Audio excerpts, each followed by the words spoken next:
Olá, esse é o podcast Filosofia Pop. Eu sou Murilo Ferraz e aqui comigo está o Marcos Carvalho Lopes e a Jubene Machado. Hoje a gente recebe o professor Eduardo de Oliveira, da Universidade Federal da Bahia, graduado em Filosofia pela UFPR, especialista em culturas africanas e relações interétnicas na educação brasileira, mestre em Antropologia Social, doutor em Educação. Esse é o nosso episódio número 30 e hoje falamos sobre ancestralidade. Para comemorar o primeiro aniversário do podcast Filosofia Pop, nós lançamos uma campanha no Catarse para transcrever os 25 episódios desse período. Se você gosta do nosso trabalho e pode contribuir, acesse o site catarse.me/filosofiapop-transcrição e ajude a gente nesse projeto. O link está na descrição do post. Agradecemos os ouvintes a Jubene Machado, que faz parte do nosso time de filosofia africana e está nesse episódio com a gente, Fernando Sussman, Felipe Antunes, Fernando Polheim, Jonathan Bassucci, Jabe da Silva, Brauli Rocha, Hugo de Oliveira, Fernando Ferri, Matheus Machado, Edson Rosentalski, Jana Steffen, Alexander Marques, Fabrícia Ribeiro, Stefan Rafael, César Rodrigues Carlos, Renato Rocha, Felipe Ferrari, Renata Hempel, Albert Kerschbaum, Vanderlei Luiz Weber, Juliano, Ana Carolina Spinardi, Enéas Melo, Thiago Bartoletti, Viviane Ribeiro, Hamilton Lemos, Virgínia Martins Leite, Danilo Miranda, Apio Murilo Farenzi e Leandro Araújo, que já apoiaram o projeto, ajudando a viabilizar o acesso ao conteúdo do podcast para pessoas com deficiência auditiva e a darmos o primeiro passo para o lançamento de um livro com os melhores programas do primeiro ano de Filosofia Pop. Muito obrigado mesmo a vocês de coração, é muito importante esse apoio e estou muito animado com o projeto. No dia 15 de julho nós vamos encerrar a campanha. Em agradecimento aos ouvintes que apoiaram, nós vamos sortear 3 exemplares do livro Entrevista Academiana, um abecedário de Gilberto Mendonça Telles, mas dá tempo de apoiar. A data e os detalhes do sorteio serão definidos depois do fim da campanha. Se você não conhece ainda o nosso site, pode visitar o filosofiapop.com.br e deixar o seu comentário. Tem sempre algum texto complementar lá no site. Siga a gente no Twitter, curta a página no Facebook ou envie um e-mail para contato@filosofiapop.com.br. Assine o nosso feed para você receber os episódios do celular assim que forem lançados. Se você não sabe como fazer isso, tem um guia para te ajudar lá no site. No Filosofia Pop, a gente pretende conversar sobre temas filosóficos numa linguagem acessível. A ideia é usar também referências culturais como filmes, músicas ou programas de TV para ilustrar alguns conceitos, dialogar com coisas mais próximas da gente. A cada 15 dias, sempre às segundas-feiras, a gente está aqui para continuar essa conversa com vocês. Vamos então para a nossa conversa sobre ancestralidade.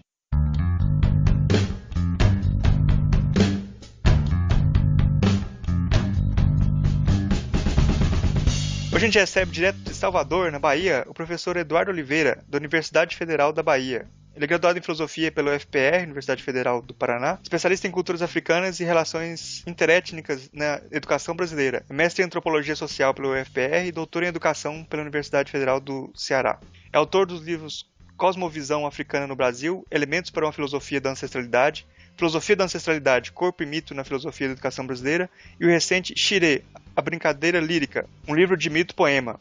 Eduardo, eu peço para você se apresentar aí pro pessoal, dizer quem você é, com que você trabalha, para quem não te conhece ainda e te conhecer.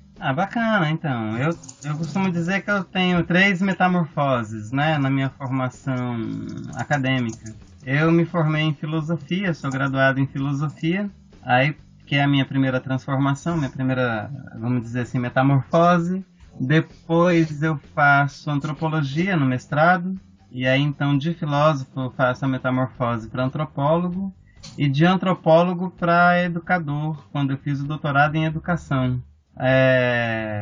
E agora a outra metamorfose, que é de filósofo, antropólogo e educador, para poeta. E eu sou iniciado também na tradição de Ifá, eu sou Omo Ifá, de um Aô que é de Fortaleza e que tem raízes aqui no Recôncavo Baiano. E tenho iniciação no mundo Jeje e no mundo Nagô, com algumas inserções no mundo Banto. E é isso, eu sou dos movimentos sociais, sou formado pelos movimentos sociais, particularmente o movimento negro, sou formado pelas religiões de tradição de matriz africana e também formado na academia. Então estou na encruzilhada aí entre militância, academia e o povo de santo. Por falar em encruzilhada, a Gilberto tá me lembrando aqui no chat que eu esqueci de falar do livro Ancestralidade, né, na Encruzilhada. É verdade. Bom, hoje a nossa conversa vai ser sobre ancestralidade. E eu vou começar perguntando para o Eduardo, o que é ancestralidade? Olha só, para citar um filósofo não africano, o Deleuze, ele defendeu no último livro dele com Félix Guattari que o filósofo é aquele que produz conceitos. Ainda que eu não seja um deleuziano, mas eu aceitei a provocação dele para dizer que um filósofo não teria feito nada se não tivesse produzido um conceito. E desde essa minha experiência, desde as minhas inserções, desde o meu pertencimento étnico-racial, político, ideológico, filosófico, eu assumi para mim uma tarefa que não é só minha, que é uma tarefa coletiva, de produzir esse conceito, o conceito da ancestralidade. E para mim isso começa num curso que aconteceu muito antes da promulgação da Lei 10.639, mas que já, por assim dizer, vislumbrava praticamente todos os conteúdos programáticos especificados na lei. E me chamou muita atenção que todas as aulas que eu tive, o contato que eu tive com a militância, com o povo de santo, o contato que eu tive com educadoras e educadores, na época na região sul e também alguns da região do Nordeste, é que a categoria ancestralidade aparecia como uma categoria nativa, sobretudo na fala do povo de santo, mas também nos praticantes de capoeira, mas também no samba de roda, mas também no maracatu, etc. Mas aparecia como uma categoria nativa, e ainda não aparecia como uma categoria analítica. Então, o que eu me propus fazer no primeiro momento era, a partir do uso nativo da categoria da ancestralidade, por assim dizer, visualizar, visibilizar a densidade dessa categoria e devolver num diálogo crítico, criativo, para as próprias comunidades que a criaram. E aí, então, se fazendo essa operação de uma categoria nativa tornada uma categoria analítica, que voltava mais uma vez para os ditos nativos. Então, a ancestralidade, que tem no seu primeiro sentido essa relação de consanguinidade, pensando aí os terreiros de candomblé, então são essas relações de sangue, de pai e filho, mãe e filho, e primos, irmãos, etc., mas também as relações simbólicas de pai de santo, o zelador de orixá, para com seus filhos e filhas. Então, expandindo do conceito consanguíneo para as relações que são simbólicas. Esses eram os dois sentidos mais usados pelos nativos quando falavam em ancestralidade. Mas eu me dei conta que alguns princípios dessa experiência negro-africana no Brasil se configurava como uma categoria essencial para compreender essa vasta gama de tradições negro-africanas recriadas, ressemantizadas aqui no Brasil. E aí aparecia o princípio de senioridade, aí aparecia o princípio de complementaridade, aí aparecia o modo como se organiza as estruturas hierárquicas no seio das comunidades de terreiro, e a ancestralidade jogava um papel fundamental aí. Foi aí que eu fiz uma etnografia dos últimos 100 anos do candomblé no Brasil e me dei conta da mutação de categorias como as usadas pelo Roger Bastide, por exemplo, de plasticidade nagô, que foi mudando para dar ancestralidade, que começava a recobrir um campo muito mais vasto aí das relações, vamos dizer assim, tradicionalistas, no seio mesmo da experiência negro-africana brasileira, dos terreiros de candomblé e também dos praticantes de Ifá. Então a ancestralidade passou a ser mais do que relações consanguíneas e relações simbólicas de parentesco, para se tornar uma categoria que serve para uma leitura epistemológica política da tradição negro-africana, ou seja, que contempla as facetas africanas, mas recriadas, reconstruídas no Brasil, a partir do crivo próprio dos negros e negras afro-brasileiros. Então a ancestralidade passa a ser uma categoria analítica com um poder melhor ainda, com uma densidade política e epistemológica que está direcionada, que tem o seu vetor voltado para a experiência desses povos. Então eu posso remontar no tempo e posso remontar no espaço a partir dessa categoria, para dar mais força à interpretação do presente. Enfim, eu acho que em síntese, uma síntese muito, muito rápida, é o que eu posso dizer inicialmente sobre a ancestralidade. E devo acrescentar só mais 2 elementos, né? A ancestralidade, ela tende a fazer um diálogo muito próximo com 2 categorias que são fundamentais aí no conjunto da filosofia, seja ela africana ou fora de África, que são as categorias de tempo e espaço. Então, de um certo modo, a ancestralidade, ela tenta ir um pouco mais além do que a categoria de história, do que a própria categoria de genealogia e também a de arqueologia, e tenta reconfigurar uma interpretação não nova, mas diferenciada a partir dessa experiência negro-africana do tempo e do espaço. Uhum. A gente vai trabalhando o conceito aí também ao longo do programa, né? Pra gente entender mais, né? Que eu não conheço nada disso, a gente vai aprendendo junto aqui. A Gilbenes quer fazer alguma pergunta? Então, uma das perguntas que eu havia colocado sobre essa relação da filosofia da ancestralidade e filosofia do encantamento. Inclusive, eu achei que você iria colocar o encantamento como uma dessas categorias, né? Para além do tempo e do espaço. E já adiantando um pouco, a relação da filosofia africana com a ancestralidade e o encantamento.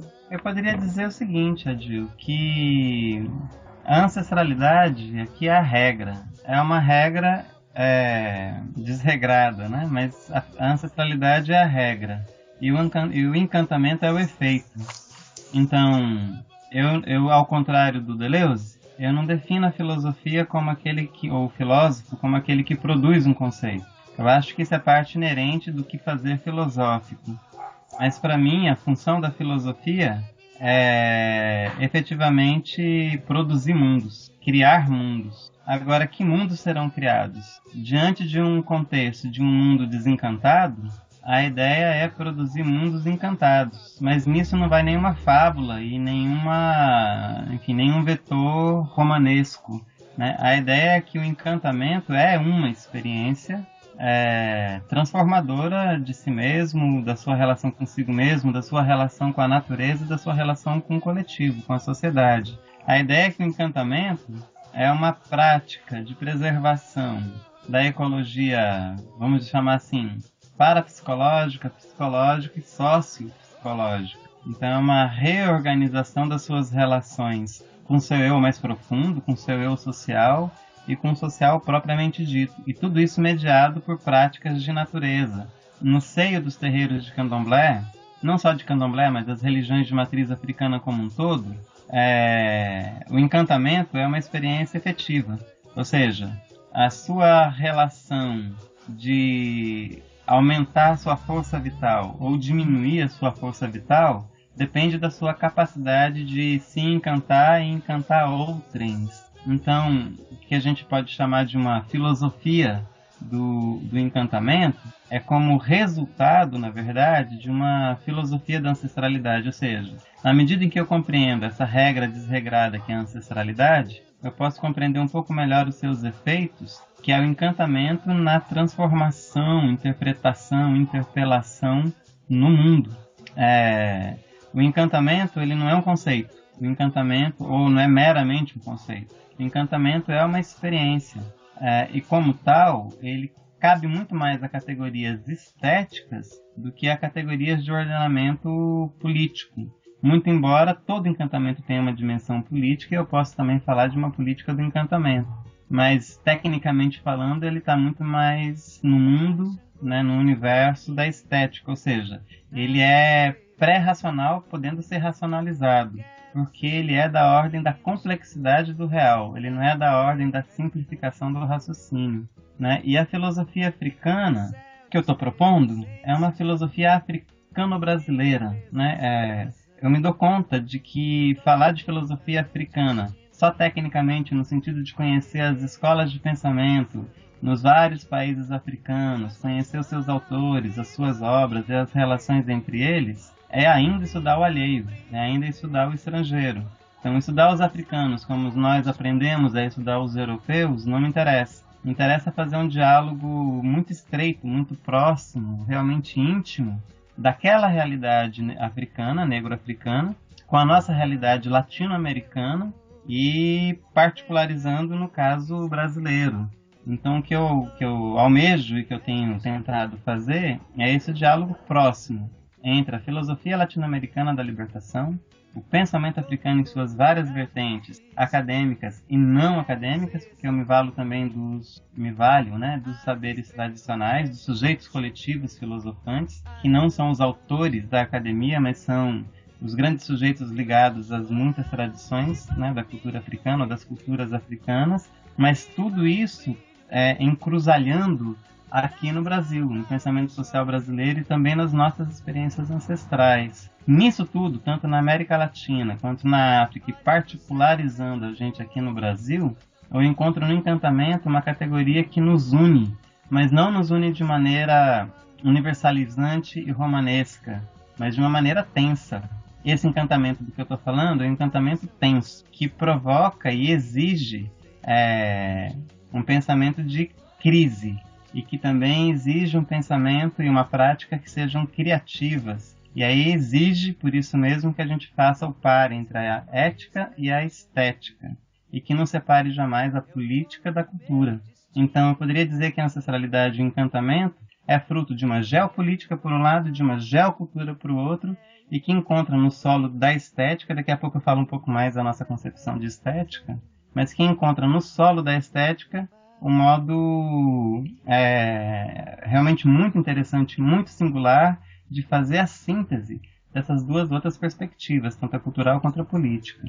Ou seja, essa filosofia do encantamento é uma produção própria, né? Ela não é uma mimesis de pensamentos de outros continentes. É em diálogo próximo com esse continente, que, no caso africano, que tem para conosco uma relação de origem ancestrálica, dialogando com o nosso continente de pertencimento, no caso a América Latina, e particularizando a nossa experiência cultural própria, que é o caso brasileiro. E no meu caso, eu privilegio mais o Nordeste brasileiro. Eu acho que eu gosto de saber da trajetória, porque isso explica bastante a escolha e o caminho de pensamento que você fez. Você falou de 3 metamorfoses aí. Eu queria perguntar como é que começou a sua diáspora da filosofia acadêmica. Você percebeu que a filosofia acadêmica para aquelas questões que você queria desenvolver, e como você se reapropriou desse nome filosofia, provocando. Você saiu da academia, do departamento de filosofia para fazer filosofia, foi isso? E como que foi essa mudança? Qual o motivo da insatisfação? Perfeito, Marcos. Para mim, eu conto sempre uma história que parece anedótica, mas é bastante fidedigna à experiência. Eu conversava muito com a minha avó materna, quando criança, né? Sobre conteúdos relacionados ao nada, ao infinito, à morte, ao sentido de viver, por que se vive, por que se morre, por que não existe nada. E eu lembro que a minha avó ficava tanto perplexa quanto divertida com as minhas perguntas. E eu me lembro que essas conversas eram assim, na virada do dia para a noite, né? Por volta das 18 horas, quando o dia já não emergia e a noite ainda não chegou. E eu me lembro que no meu primeiro semestre de filosofia, que eu cursei lá no Paraná, na UFPR, eu respondi exatamente as perguntas, as conversas que eu tinha com a minha avó nas provas de introdução à filosofia e tal. E eu tirei sistematicamente sempre 10. Eu me divirto muito com essa história, porque eu realmente naquele momento ainda não conhecia nenhum autor da filosofia. Eu não tinha nenhuma formação em filosofia, absolutamente nenhuma. Com o passar do tempo, então isso me encantou, mas só foi no primeiro semestre. Com os semestres seguintes, eu fiquei completamente desencantado com o mundo acadêmico da filosofia.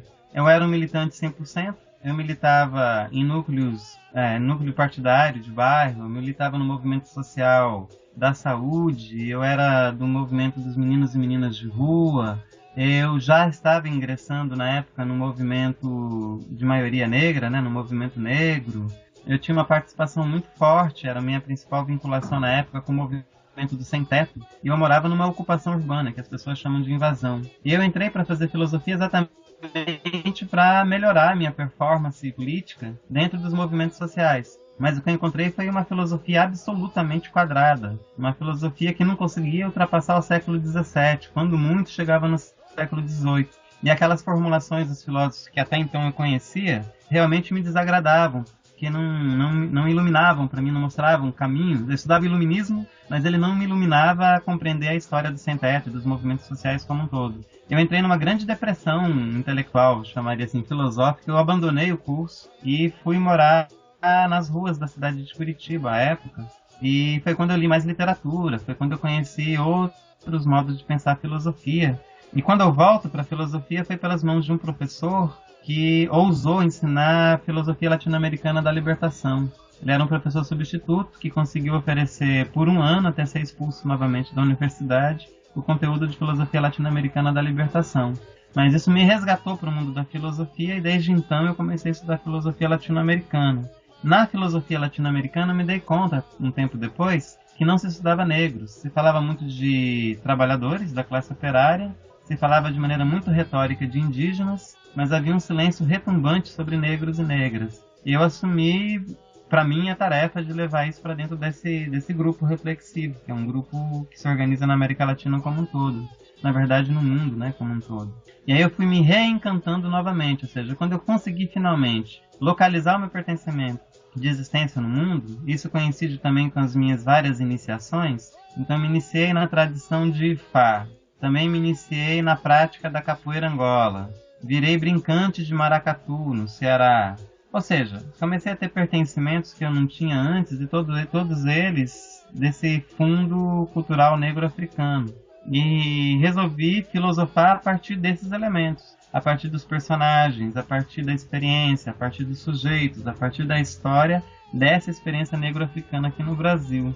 Então, o meu reencantamento da filosofia se deu por conta do meu pertencimento a um locus que é completamente excluído do que se chama filosofia canônica, né? Então, vocês sabem o quanto isso leva à rejeição no meio profissional acadêmico, né? Dizer que você pratica filosofia africana ou latino-americana, ou negro-brasileira, ou africano-brasileira, como eu tenho chamado ultimamente. Mas foi exatamente isso. Eu só consegui filosofar quando eu estava fora do curso de filosofia, e aí eu encontrei tantos outros filósofos e filósofas que, à deriva dos cursos profissionais de filosofia, e apesar deles, filosofavam e tentavam filosofar de maneira própria e de uma maneira apropriada. Eu entrei nesse filão, eu entrei nesse grande coro que ousa pensar em diálogo, mas em levar a própria realidade a sério. Pelo que você já falou aí bastante sobre a ancestralidade, parece que uma ancestralidade é uma filosofia que ela é muito experienciada, né? Você tem que ter experiência corpórea, performance, e nesse sentido eu acho que você falar a coisa um pouco de uma maneira teórica é muito reducionista, né? Aí pensando nisso, qual que é o caminho que você indicaria para um docente que se encantou com a ancestralidade e quer levar isso para a sala de aula? Olha só, o modo como fazer filosofia é uma coisa que me interessa muito. A gente tem pensado muito no conteúdo programático e a gente tem que se ocupar disso mesmo, porque a produção, apesar de já existir, é ainda bastante recente, portanto ainda não é tão volumosa, mas eu tenho realmente me ocupado da dimensão metodológica, né? Que é a sua pergunta. Então, como fazer filosofia africano-brasileira? Como fazer filosofia africana? Recentemente, aqui em Salvador, na verdade não só aqui em Salvador, né? Em Salvador e também em Goiás, enfim, nós realizamos esse ano 5 cursos, mini cursos e cursos de filosofia africana. Então, 3 deles aconteceram na universidade. Então, num auditório clássico de 150, 200 pessoas, onde a gente não consegue ter mobilidade das carteiras, das cadeiras, o espaço é restrito e a gente está cercado de paredes por todos os lados. Foi muito interessante, a gente conseguiu subverter o espaço, os corpos transgrediram a contenção do espaço físico, e a gente até ficou satisfeito com o resultado. Mas 2 dos outros cursos aconteceram, num quilombo, em Valença, ou um pouco depois de Valença, na cidade do Bonfim, que é o Quilombo Tenondê, que é organizado e liderado pelo mestre de capoeira Angola, que é o mestre Cobra Manso. E o outro aconteceu na cidade de Goiás, Goiás Velho, num espaço cultural chamado Vila Esperança, onde, juntamente com o terreiro, acontece uma série de atividades culturais, como capoeira, circo, teatro de rua, etc. Mas, basicamente, é um terreiro. E é inigualável a experiência desses cursos acontecendo no local da prática, como foi o quilombo, como foi esse terreiro de candomblé, do que nos anfiteatros das universidades. No entanto, a gente tem que se preocupar com esse espaço sala de aula, tanto na universidade como no ensino fundamental e no ensino básico, né? E em todas as modalidades de ensino também. Tem que pensar aí a educação de jovens e adultos, tem que pensar a educação quilombola, enfim, educação especial e tal. Eu tenho realmente me ocupado de pensar metodologias para isso, porque ficar apenas na dimensão dos textos, o texto sempre traz a experiência, é inevitável. Agora você pode também produzir textos que, ainda que traia experiência, pelo menos destaque as cores, os relevos, os sabores da experiência. Ou seja, são textos difíceis de serem escritos porque são textos construídos racionalmente sobre aquilo que não é racional, né? Sobre aquilo que tem uma dimensão de subjetividade que ressalta, né, diante da experiência. Ora, a ideia é que as aulas sobre filosofia africana, sobre filosofia africano-brasileira, elas não sejam meramente descritivas e narrativas, e nem se resumam e se restringam ao conteudismo, né? Elas precisam necessariamente agenciar o seu público. E isso se faz como? Se faz diminuindo essa hierarquia que existe entre docente e discente, né? Isso se faz como? Diminuindo a distância entre razão e desejo. E isso se faz diminuindo a distância entre mente e corpo. Isso se faz de maneira lúdica. Isso se faz de maneira dinâmica, compreendendo que pensar é estar em movimento, e não pensar o movimento de maneira estática, mas pensar o movimento de maneira dinâmica. Isso exige que você tenha realmente muito cuidado para não transformar as aulas nem em sessões de autoajuda ou de ginásticas corporais, que não se trata disso, mas pelo contrário, de pensar a sua própria história, a sua própria trajetória, o seu pertencimento como pessoa, articulado com o corpo que você tem, produziu e que foi produzido em você, articulado com a sociedade que você está inserido e com a classe social, o gênero, a sua orientação sexual, as suas escolhas políticas e etc. E tudo isso faz parte da leitura de um professor ou professora que se arvora a trabalhar com filosofia africana, porque você integra isso tudo num trabalho dinâmico, de modo que você tenta, ao menos, não hierarquizar um contra o outro, mas tenta colocar isso literalmente numa roda, num círculo. Eu tenho feito muitos experimentos nesse sentido e como são experimentos, eles nunca podem ser reproduzidos, né? Eles são sempre experiências singulares e a partir do retorno que os discentes têm dado, eu acho que a gente está num caminho bastante, vou chamar assim, bastante promissor, porque o envolvimento, o comprometimento, o enriquecimento da reflexão e também mudanças na própria prática tem sinalizado que é um caminho alvissareiro, né, por assim dizer. Vou te dar um exemplo. Eu fiz um módulo sobre diversidade das culturas africanas num desses anfiteatros daqui da UFBA, e foi interessante, teve um resultado bem interessante, reflexivo, foi muito racional, obviamente. Mas no Quilombo Tenondê eu dei esse mesmo módulo, essa mesma temática, só que dentro de um rio. Então todos os participantes estavam dentro do rio.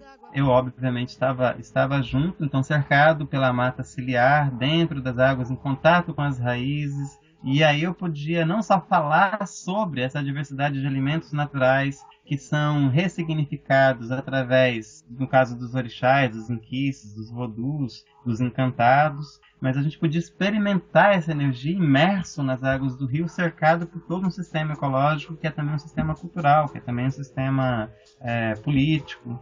E aí o resultado é obviamente muito diverso. Como a gente não pode transpor rios para dentro da sala de aula, a gente pode evocar nas experiências e produzir as próprias experiências dentro dos limites do contexto de uma sala de aula. Que limita, mas também que me possibilita o que eu não podia fazer no Rio, utilizar vídeos, utilizar fotos, fazer máscaras, enfim, utilizar o corpo de uma outra maneira que não fosse essa imersa dentro da água. E eu tenho criado particularmente, Murilo, com colaboração, obviamente, de muita gente, a ideia dos odus, né? Então, os odus, que em Yorubá significa caminhos, e que é central dentro do sistema do Ifá, que é o sistema de oráculo negro-africano, né, que sobreviveu aqui na diáspora. Então, em vez de falar de metodologia, que é uma palavra grega, eu falo de odus, que é uma palavra iorubana, e tem sua própria experiência de organizar os caminhos da produção e da difusão do conhecimento. Então, até agora eu tenho trabalhado com 8 odus, que cada odu ele se multiplica por 2, então são 16 odus, que é exatamente o número de odus do Ifá. Aí eu tenho desenvolvido vamos dizer, a metodologia dos odus, aí é uma redundância, né? Então eu tenho desenvolvido os odus como uma prática pedagógica da filosofia africana, e tem sido interessante, a gente tem entrado exatamente numa discussão que não separa teoria de prática, acaba com essa falsa dicotomia, e que tenta integrar as experiências a partir dos mitos, dos ritos e dos corpos, 3 conceitos fundamentais para a filosofia da ancestralidade, tentando produzir experiências de encantamento e compreender como isso tudo se dá no tempo, no espaço. Né? E esse tempo e esse espaço são diluídos, é um espaço diluído e é um tempo difuso. Né? E aí a gente consegue fazer um diálogo bastante rico, inclusive com a tradição do pensamento contemporâneo, que não é africana, a europeia, por exemplo, mas não de maneira subserviente, mas de maneira crítica e criativa. A gente faz filosofia africana não como gueto, mas como locus, né? Ponto de partida para o diálogo. Então é desde esse lugar que a gente fala, pensa e age. E aí, por isso mesmo, a gente dialoga com todo mundo. E aí eu estou me aproximando muito da proposta, por exemplo, que o Derrida fez para o ensino de filosofia. Foi bem interessante, ele tinha um grupo político ligado à filosofia e à educação na França, e que serviu de modelo para muita gente pensar o ensino de filosofia no Brasil. E eu estou recuperando outros modos, tanto em África e principalmente dos africanos no Brasil e seus descendentes, outros tantos modos de praticar a educação de maneira muito rica a partir dessa relação entre corpo, mito e rito. Mas eu tenho descoberto outros potenciais agora, né, com uma inserção um pouco maior no mundo da literatura e também no mundo do teatro. Tenho descoberto outras tantas formas de fazer isso, como esse vasto campo da performance, né, que é tão rico e que tem me dado tanto subsídio para essa experiência metodológica. O Eduardo vai falando e eu vou o tempo inteiro lembrando das minhas próprias experiências, né? Eu fiquei 5 anos trabalhando com o Eduardo, sendo orientada, desorientada por ele. E até na minha própria dissertação eu tentei trazer um pouco da metodologia do Odu, né? E uma das tarefas assim que eu me dei para o doutorado é de trabalhar as nossas próprias metodologias, né? Que a gente está sempre forçado na academia a usar as metodologias que nos impõem, de certo modo. Mas assim, Edu, e aí foge um tanto da nossa experiência, né? Que eu compreendo que o nosso fazer filosófico desde as nossas experiências, as nossas vivências. E aí, na sua fala, continuamente, você traz a experiência e o corpo, né? E uma parte da sua tese, que está no seu livro Filosofia da Ancestralidade, é dedicada exatamente a essa questão do corpo, né? Esse corpo ancestral, a ética do corpo, e o que você fala de autopoieses do corpo negro, né? Então eu pergunto assim, essa concepção do corpo, né? Porque a gente fala que nós pensamos desde o corpo, né? E não sobre o corpo, mas desde essa experiência e um corpo que é vivo, sem essa separação, né? De razão e emoção, né? Nós somos um corpo inteiro, não um corpo dividido.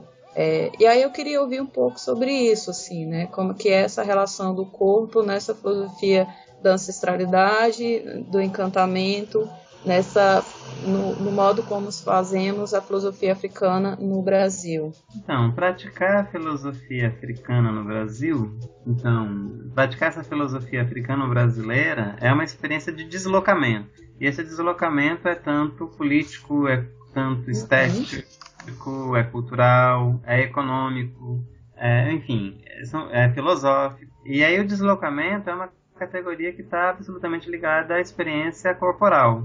Daí não é pensar o corpo, como fez a grande maioria dos filósofos do cânone ocidental, aqueles que se arvoraram a pensar o corpo, pensaram sobre o corpo. A ideia é que o corpo pense, né? É o corpo pensando.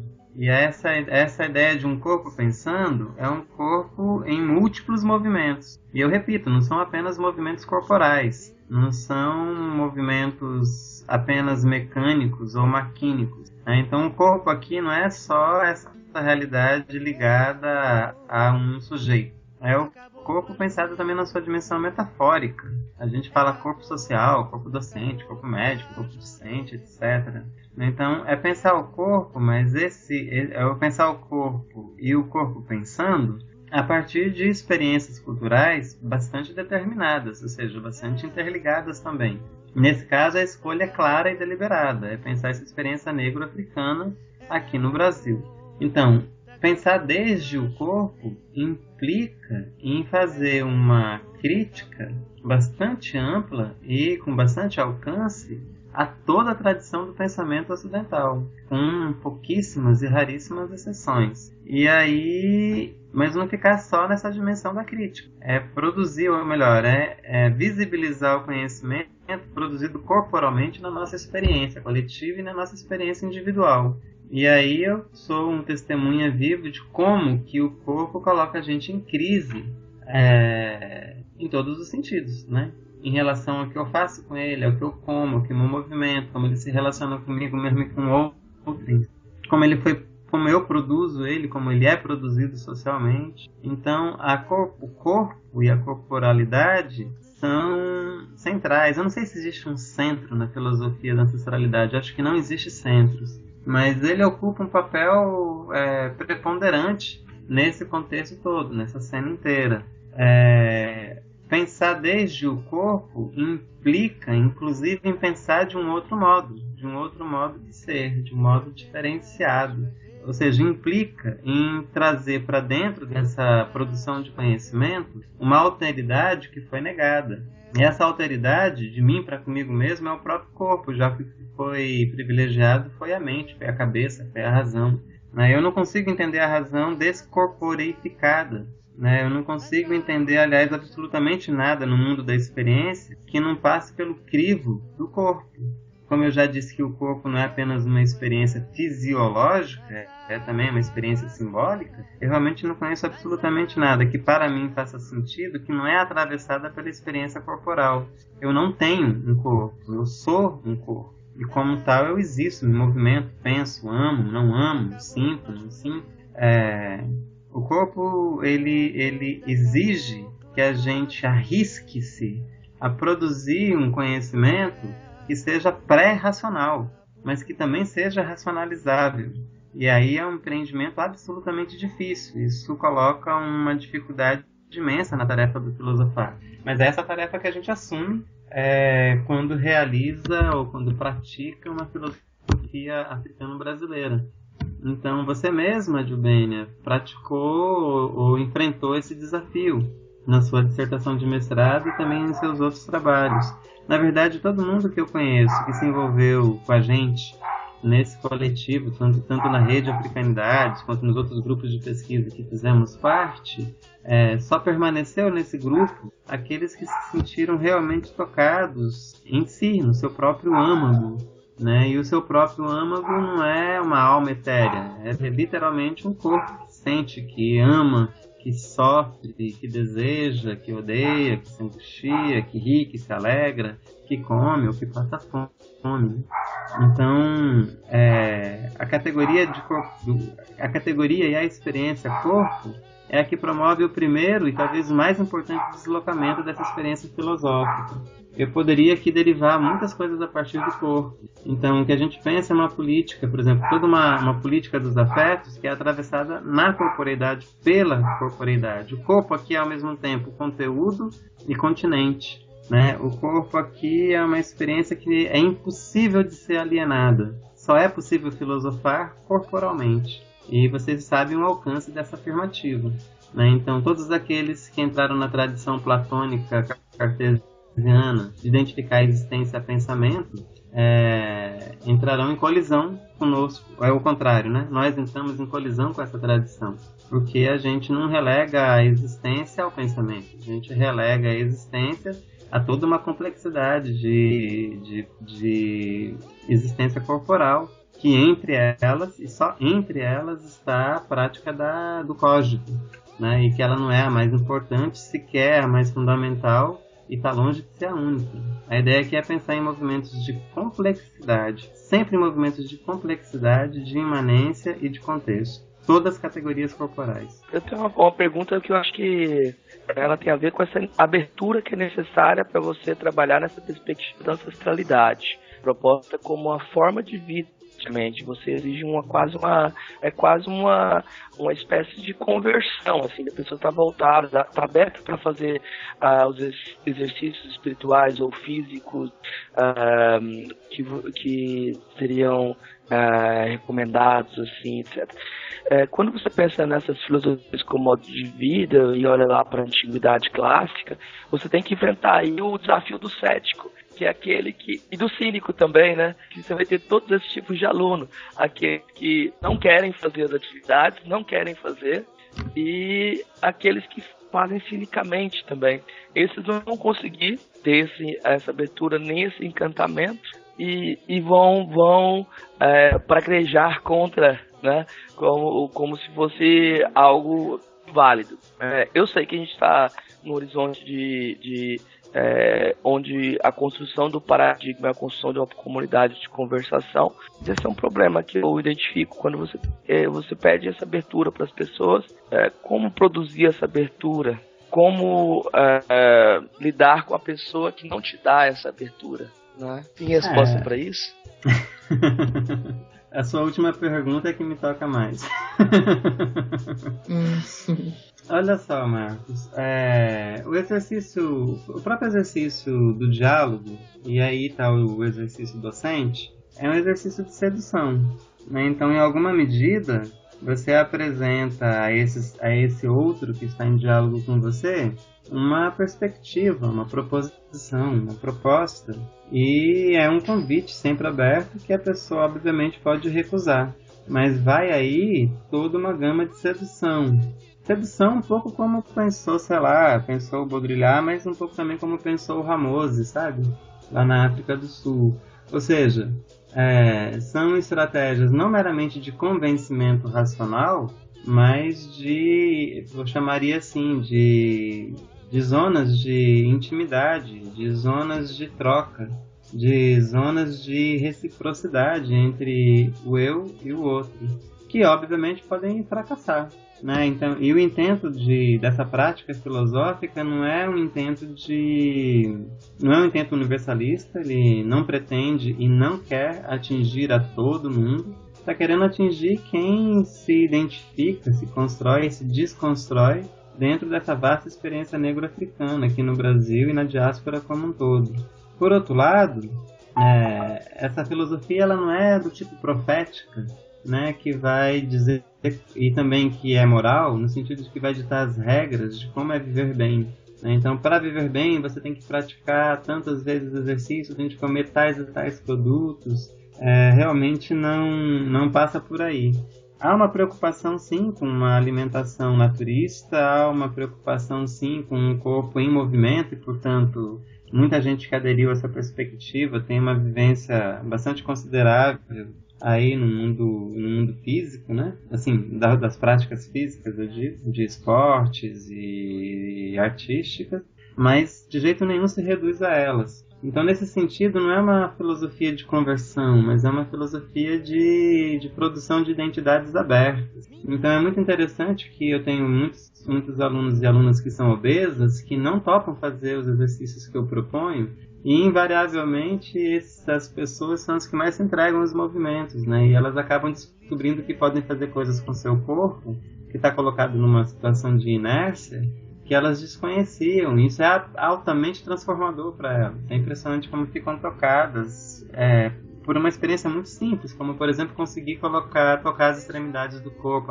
as mãos nos pés, por exemplo. Ou quando eu proponho levantar essas pessoas. Então, todos os alunos se reúnem e levantam essas pessoas que acham que nunca ninguém pode ir com o peso delas. Mas quando um grupo faz isso, elas se dão conta que elas podem sustentar outras pessoas, mas também podem ser sustentadas. E essa é uma experiência inalienável, né? Se você não vive essa experiência, é difícil ter o alcance. Mas as pessoas que não se entregam e não fazem, e que apenas assistem, isso eu estou pensando nas salas de aula, ninguém nas minhas aulas é obrigado a fazer absolutamente coisa alguma, né?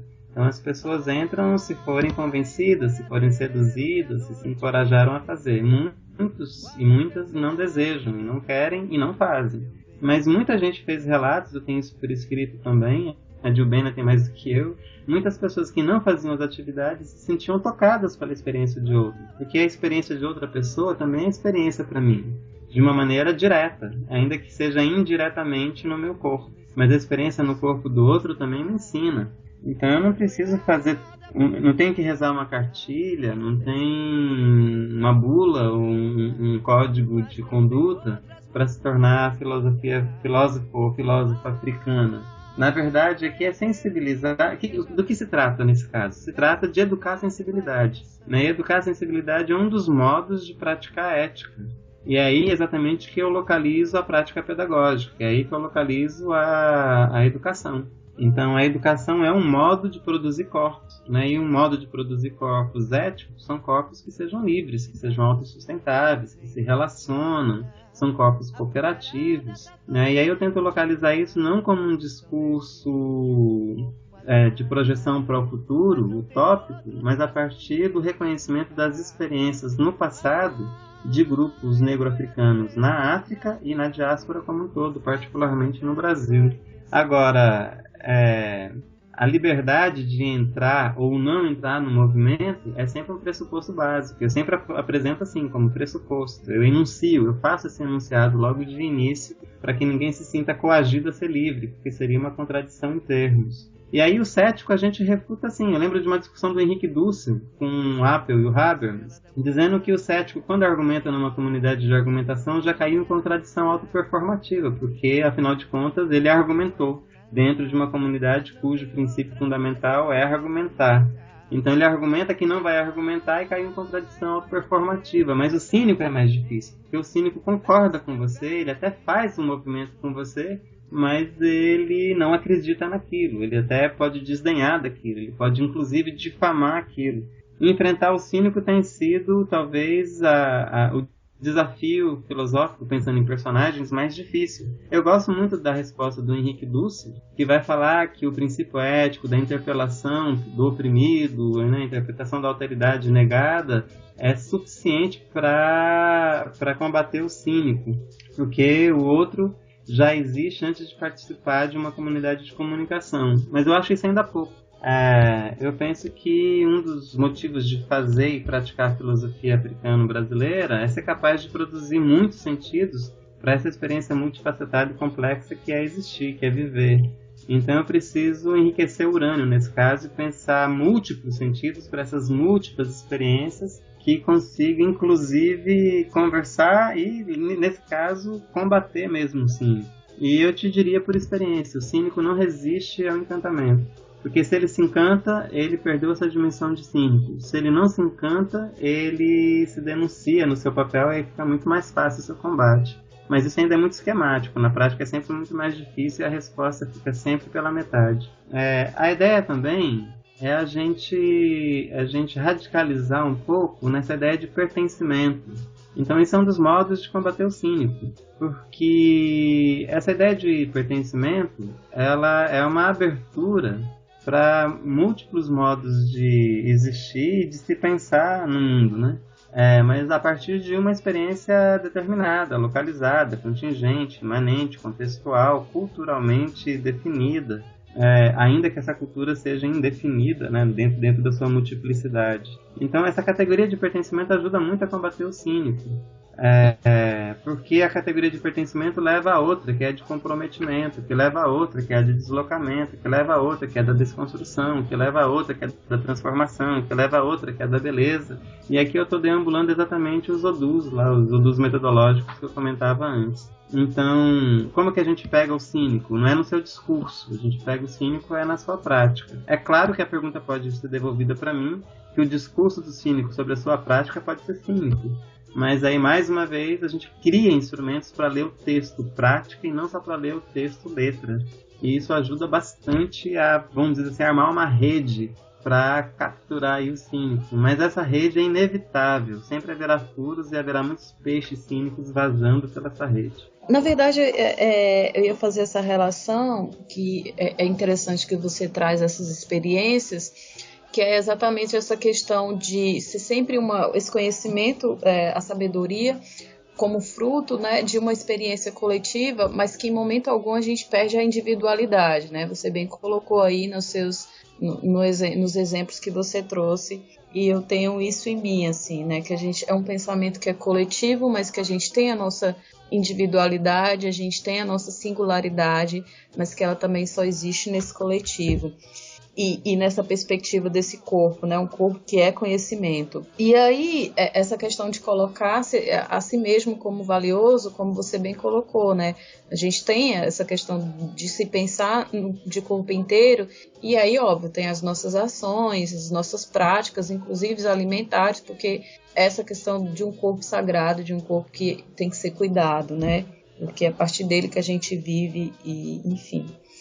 E aí isso me remete ao que você fala desse corpo que é levado ao paradigma Exu, que me encanta muito, assim. E aí eu queria que você falasse um pouco do paradigma Exu, que eu acho que até responde muito da sua própria vivência enquanto iniciado, né, no IFA, e essa relação, né, desse corpo movimento, desse corpo que dança, desse corpo que canta, desse corpo que silencia, mas de um corpo que vive, né? Que pensa, que produz, que cria, que se ressignifica, né? Que se encanta, mas que também se desencanta, né? Que o encantamento não é uma coisa retilínea que acontece e não tem suas angústias, não tem suas dúvidas, né?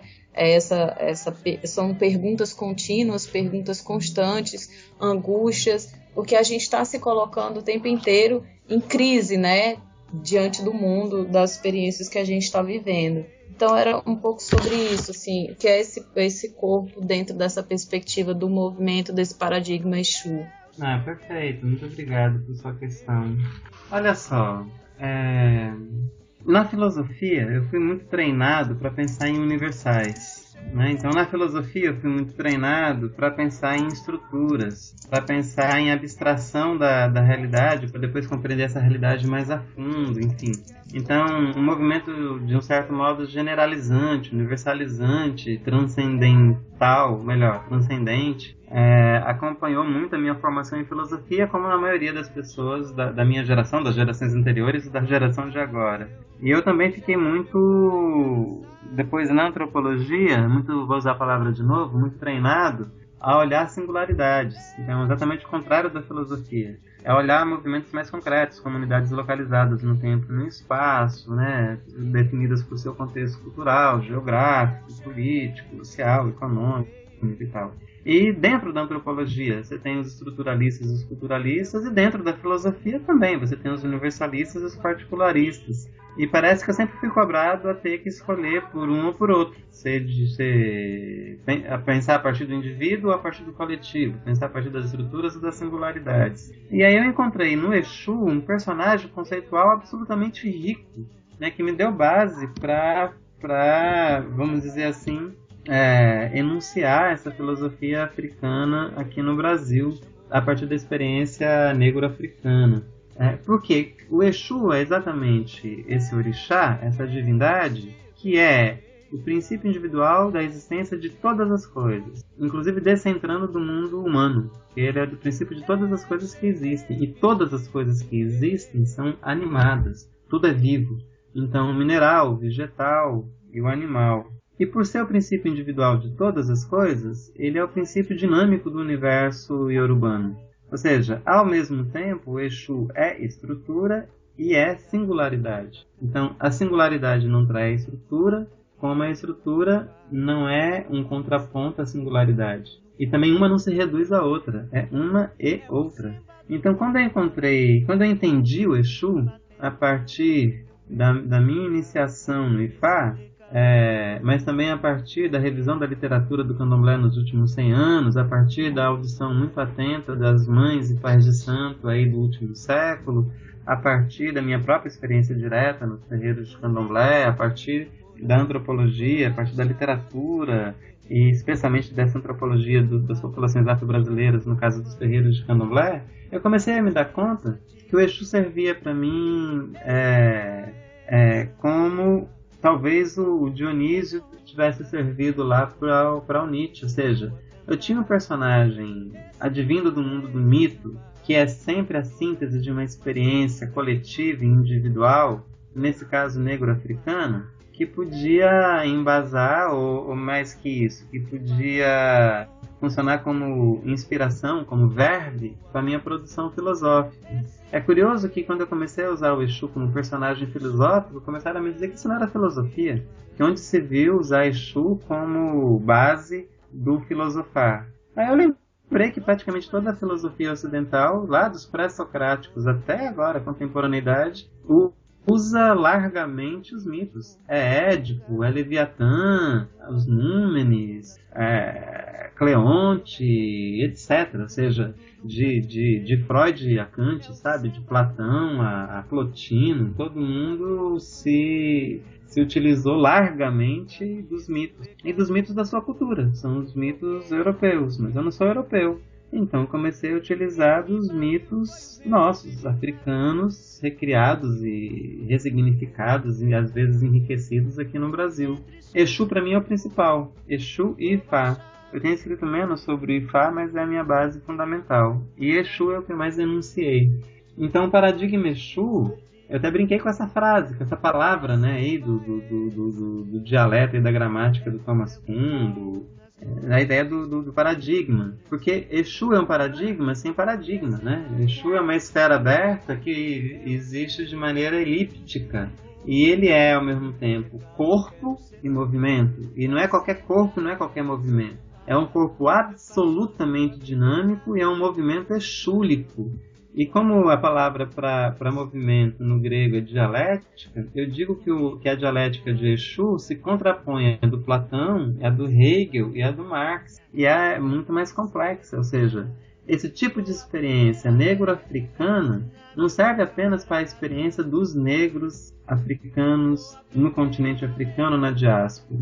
Serve para toda a experiência humana em qualquer tempo e lugar. Eu advogo esse papel, ou seja, nasce de um lugar, tem pertencimento, mas não está restrito a esse lugar. Então, é falar do solo de Exu literalmente para o mundo inteiro, mas de um modo próprio, que é o melhor modo de conversar com outra pessoa, né? Falar de lugar próprio, esse também é o melhor modo, é o modo mais honesto, eu diria. E Exu, ele é ao mesmo tempo bélico e lúdico, né? O Exu é ao mesmo tempo divino e humano, ele é a regra e a contravenção. Isso está em todos os seus mitos. Ele é a paz e a violência. Ou seja, o Exu mora no paradoxo. O paradoxo me movimenta para o pensamento. E não impede o pensamento como impedia, por exemplo, para a tríade ali, Sócrates, Platão, Aristóteles, né? E depois para frente também. Então é o contrário. O paradoxo me lança exatamente na experiência do viver, na experiência mundo, no não sentido das coisas, na angústia, na deriva, na não perpetuidade, na não continuidade de nenhum elemento, na incrível experiência de viver e, portanto, na incrível e inacreditável experiência do refletir, do pensar, do entender, do compreender, do se apropriar. Então o Exu é incrível, que é um personagem tão antigo, antiquíssimo, milenar, e que, a partir dos seus mitos e dos seus ritos, me oferecem instrumentos para pensar não o passado negro-africano, mas a contemporaneidade brasileira, latino-americana, africana, mundial. Então, o paradigma Exu, ele exatamente é dele que vem a ideia de uma semiótica do encantamento. É produzida por ele. E o Exu é aquele que fala por parábolas, por complexidades, por alegorias, por provérbios, por experiências corporais e que fala corporalmente. Ou seja, todos os locos de produção de conhecimento que me interessam quando eu penso em filosofia africano-brasileira. E mais, o Exu é um personagem que é face a face com o Ifá. O Ifá é que controla todo o sistema ético e medicinal iorubano e jeje. Então disse que Exu e Ifá são duas faces da mesma experiência, da mesma entidade. Eu não sei se isso é verdade, mas seja como for, com certeza são duas faces que dialogam permanentemente, Ifá e Exu. Então eu pensei o paradigma Exu exatamente a partir dessa interface do oráculo como um grande sistema de produção de conhecimento filosófico sobre a experiência coletiva e individual de um povo, né, e que é potencialmente capaz de ser atualizado em contextos próprios, como é o caso brasileiro, como é o caso baiano, por exemplo, como é o caso soteropolitano onde eu estou, ou como é o caso do Recôncavo, onde está Marcos, enfim, ou como é o caso de Fortaleza, e assim por diante, cearense, e assim por diante. E ao mesmo tempo pensar esses movimentos singulares articulados em redes. O paradigma Exu é um exercício do pensamento de produzir redes, de experiências e de pensamentos. Porque Exu é exatamente isso, é um grande artesão de teias. Ele produz teias, e teias de sentido. Então, o Exu me deu regra e compasso para entender a antropologia contemporânea, por exemplo. Não foi o Weber, não foi o Geertz, foi o Exu que me deu essa chave maviosa de entrada e de penetração na antropologia contemporânea, bem como também do pensamento contemporâneo, mesmo o pensamento contemporâneo europeu. Então, quando eu leio os decolonialistas na chave de Exu, eu extraio muito mais riqueza do que quando eu leio na perspectiva, por exemplo, do Derrida.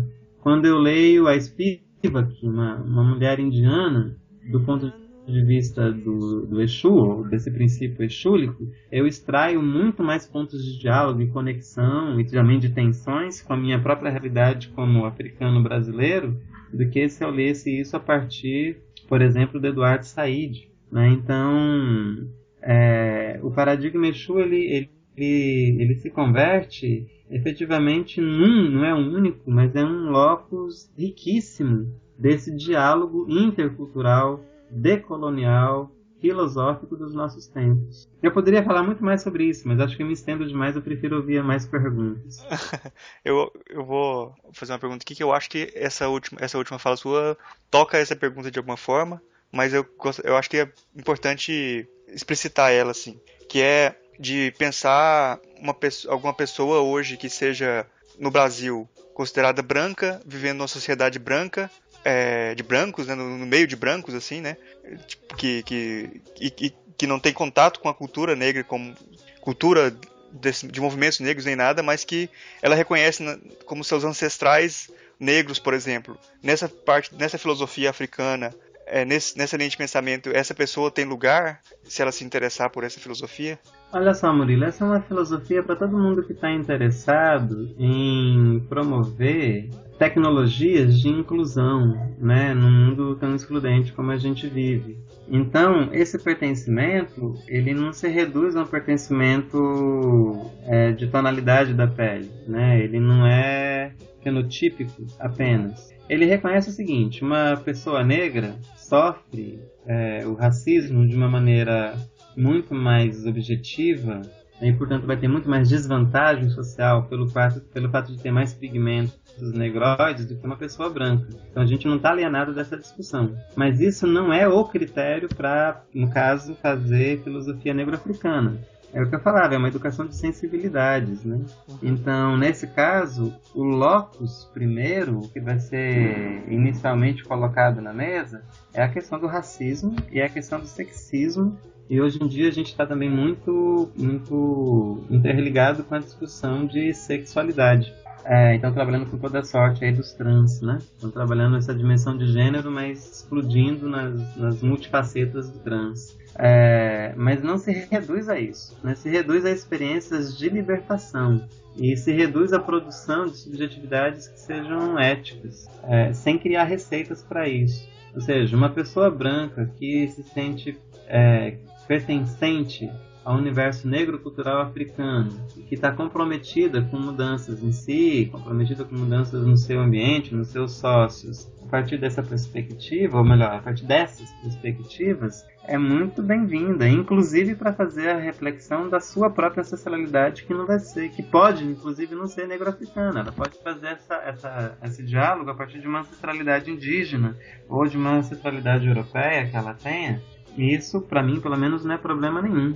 Porque senão eu vou estar reconduzindo a discussão em nome de uma liberdade, mas reduzindo a dogmas, né? E nesse caso, dogmas de pigmento. Eu me recuso a isso. Mas a ideia é não se alienar da experiência negro-africana, tanto em África como em toda a diáspora, e particularmente no Brasil. Então isso é um ponto que inclusive afasta muita gente, porque nem todo mundo está interessado em conhecer a história de negros e negras.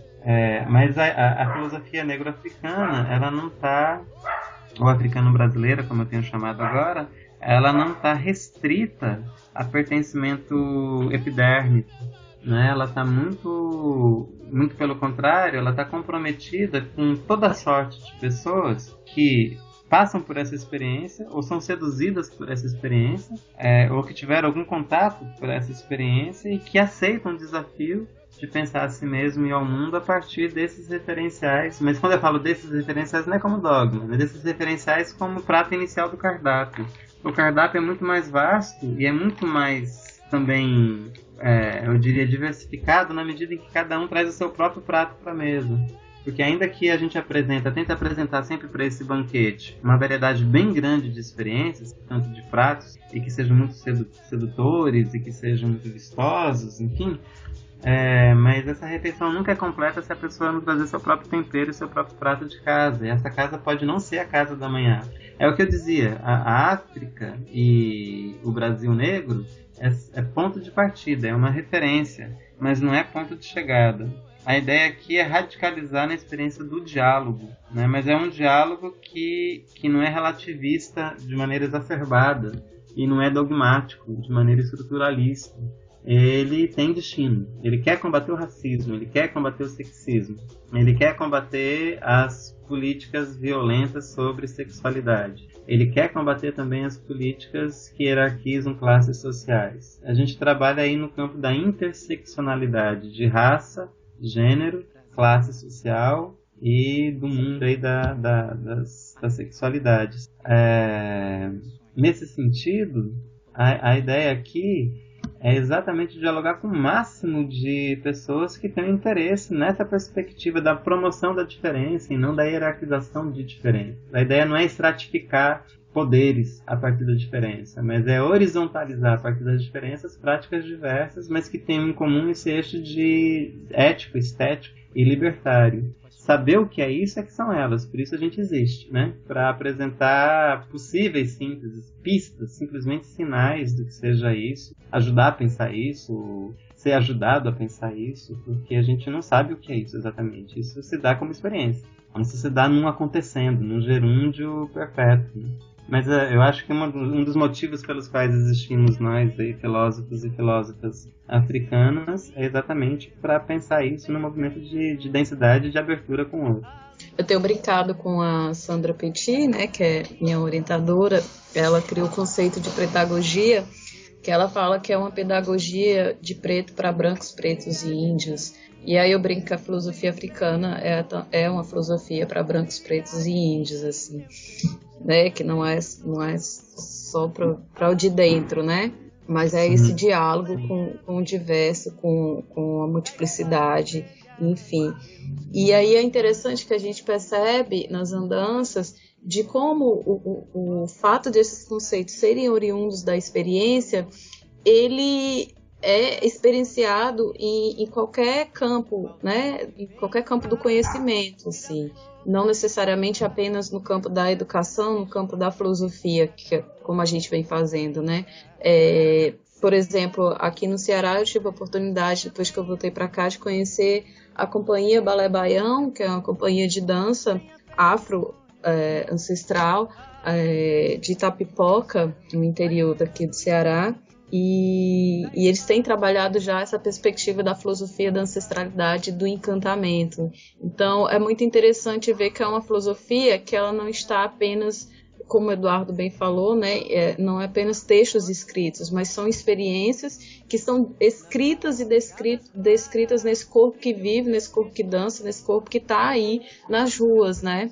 Então é bem interessante nessa perspectiva, porque eu acho que é uma filosofia viva.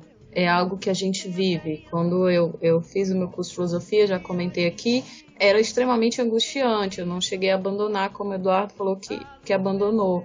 Mas me adoeceu, né? Porque é uma filosofia que não é viva, né? Está muito ali presa num diálogo com livros escritos e num contexto que não nos pertence, que não nos representa.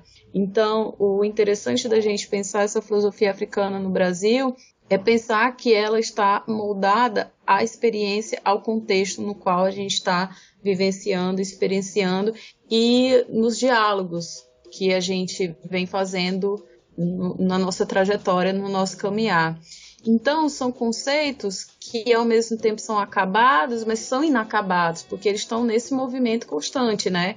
Então, eu posso pensar, encantamento é isso, mas lá na frente eu encontro alguém que me traz uma experiência que aí eu digo, não, encantamento é isso, mas também é isso e isso e isso, e talvez não seja isso, né? Então, essa questão desse movimento que transforma o conhecimento continuamente por meio do diálogo consigo, com esse outro que não é um outro estranho, mas que é um outro que não sou eu, mas que me complementa, né? Como a gente viu no podcast do Anderson sobre filosofia Ubuntu.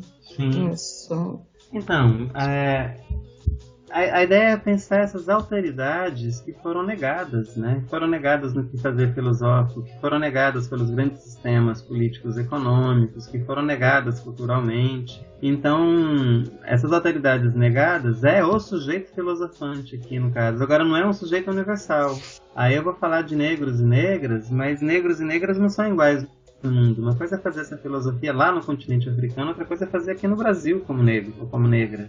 Sim. Outra coisa é fazer isso como negro ou como negra. Há uma diferença muito grande, mesmo fazendo parte do mesmo grupo étnico, tem uma diferença de gênero que vai trazer novos desafios para o pensamento, mas também tem o do pertencimento religioso, o da escolha ou da vivência, né, da experiência sexual, e assim por diante. Ou seja, a gente vai ter cada vez mais clivagens advindos do mundo da experiência que se multipliquem diferenças, e o desafio é exatamente fazer filosofia a partir dessas diferenças que repercutem imediatamente na minha experiência da relação comigo mesmo, com o outro e com a natureza.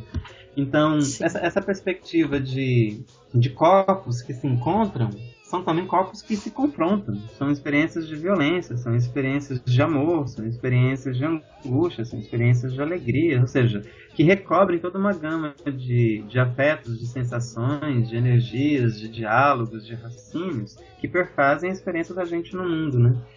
E me chama muita atenção de o seguinte, é que a gente estuda, como você está estudando, por exemplo, a filosofia da sagacidade, né, como escola de pensamento. Tem um grupo que faz a crítica da etnofilosofia, tem um grupo que não está nem aí com nada com isso, está estudando filosofia da linguagem numa perspectiva africana, tem um pessoal que estuda filosofia da matemática a partir da experiência africana, tem gente que estuda nada disso também, que estuda filosofia como um tom do G, por exemplo, como texto produzido na academia, etc.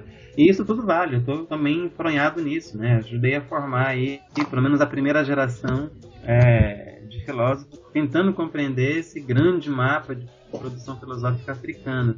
Mas acho que um diferencial nessa discussão toda não é os autores da filosofia, ou seja, estudar autores africanos, que são fundamentais. Estudar o Rontonji, Ramose, o Toa, o Ngama, o Biogo, o Eze, sei lá quem mais, e todos os outros. A ideia não é essa.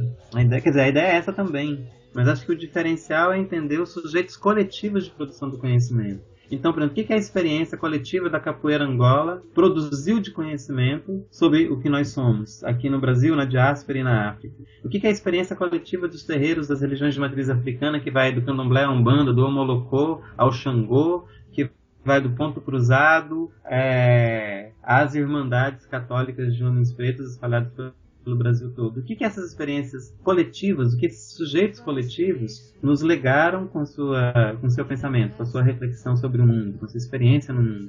O que o maracatu, o que a dança, o que o teatro negro, o que a imprensa negra, o que o movimento negro como movimento social nos ensinaram filosoficamente dessa experiência? O que os tais mestres da cultura popular, nesse caso eu estou fazendo um recorte pela negritude, mas poderia também fazer por outros recortes indígenas e outros, né, nos legaram para a produção do conhecimento sobre nós mesmos, né? E aí ainda eu volto também para o pensamento social brasileiro, dialogando mais uma vez com os autores, né, mas não só com os autores, né? O que o Festival Internacional da Canção trouxe como elementos para a gente pensar o Brasil? O que o Congresso Afro-Brasileiro, nas suas 5 edições, trouxeram para a gente entender melhor o Brasil de um ponto de vista filosófico? E é uma filosofia que todo mundo já entendeu, uma filosofia em aliança, né, que dialoga com a antropologia, com a literatura, com a sociologia, com a história, mas também com a química, com a física, com a matemática. Então é a prática de uma filosofia que é interdisciplinar, disciplinar, né, e também complexa. E aí tem alguns modos de falar que a gente não entendeu muito bem na filosofia, como, por exemplo, teatro, como a dança, que a Ju agora lembrou. Então, quando eu estou dançando samba de roda, ou partido alto, etc., que a gente não dança do mesmo jeito, tem ali um conjunto de aprendizagens e de ensinamentos que eu posso, sim, utilizar como leitmotiv para o meu filosofar, assim como na capoeira. No meu caso, particularmente, a capoeira Angola, que me dá linguagem e substrato suficiente para filosofar. Né? E isso vale também para as danças no terreiro, para o xirê, para o toré. E se eu expandir isso para além da experiência africana, pegar a experiência nativa, indígena, aqui na América Latina, então isso explode para infinitos de possibilidades. Eu acho importante manter essa distinção, esse cuidado para não cair no unanimismo em relação à África. E a diferença também que a gente pensa a África a partir da experiência afro-brasileira na Bahia, nesse local, com a experiência dos africanos que estão na África e vivem muitas vezes, têm questões totalmente, muitas vezes muito diferentes das nossas, e então não cair nesse unanimismo sobre a África, tomar cuidado para que as pessoas não tenham essa impressão, e está claro isso. Eu acho muito interessante a potência de pensamento que você coloca no discurso da filosofia da ancestralidade, essa potência de criação, né? Nesse sentido, só para completar o que eu ia comentar antes, era nessas divisões, eu diria que sua filosofia é mais afro-brasileira que africana. Isso não é um defeito, é pensar a experiência brasileira, afro-brasileira da África no Brasil, né? E eu acho que isso é muito importante. Mas aí eu queria perguntar outra coisa para você. Me interessa muito mais essa potência de pensamento e muito menos as clivagens, as divisões conceituais. Isso não é tão interessante, mas a potência poética que você colocou quando você falou de Exu, eu queria que você comentasse um pouco como foi essa potência poética no fazer de poeta. Como essa potência de criação de conceitos e como essa experiência surgiu para você. Queria que você comentasse um pouco sobre ela. Massa, Marcos, massa. Então, só fazer um comentário prévio. A ideia, inclusive, quando a gente está falando em filosofia africano-brasileira, é diluir essa ideia universalizante de África, né? Então a gente não quer mais falar em filosofia africana, mas pelo menos colocar no plural, falar filosofias africanas, culturas africanas, e no máximo possível, quando a gente tiver já a possibilidade disso, falar de maneira singular, né? Então falar em filosofia Balongo, Lumba, Kikongo, Fon, Ewe, sabe? Ou seja, etnicizar um pouco mais os termos. Mas não no sentido de transformar esse exercício de filosofar em guetos, só no sentido de materializar essa singularidade, essa diferença que a gente tanto fala, e que quando eu falo em filosofia africana, não deixa de ser um grande universal que é redutor da experiência múltipla no próprio continente africano. Né? Então a ideia é exatamente abolir esse modo operativo de generalizar as coisas. A ideia é se ater à potência da experiência em relações de contexto, singulares, criativas. A ideia é também que a gente se encoraja como autor, que não seja mero reprodutor de conhecimento do outro, ou mero comentador de outro. É importante isso é fundamental para a constituição de campos de conhecimento. Não abdico desse trabalho, mas se reduzir a isso, na minha opinião, é não fazer filosofia. Fazer filosofia é um exercício de liberdade e autônomo. E isso não casa e não combina com a mímese, né? com um texto meramente especializado sobre outro autor.